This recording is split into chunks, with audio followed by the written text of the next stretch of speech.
Gate बंद करून निर्धार सभा झाली। त्यांना निर्धार शिबिराची नाही तर आरोग्य शिबिराची गरज। एकनाथ शिंदेंची ठाकरेंच्या शिवसेनेच्या निर्धार शिबिरावर टीका।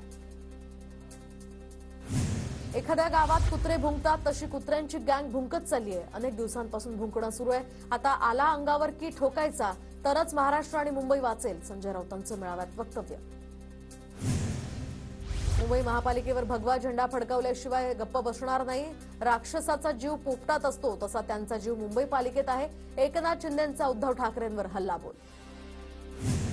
आदित्य ठाकरेंनी एकनाथ शिंदेंची मिमिक्री केली तर यांचं सरकार आलं आणि बोललो मुंबईला खड्डेमुक्त करू। मुंबई अजून खड्डेमुक्त झाली नाही।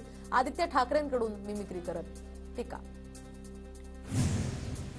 राज्य मंत्रिमंडळाच्या बैठकीत अर्थसंकल्पाला अंतरिम मान्यता। तर अजितदादा आज राज्याचा अर्थसंकल्प सादर करणार। पालिका निवडणुकांच्या पार्श्वभूमीवर महत्त्वाच्या घोषणांची यामध्ये शक्यता।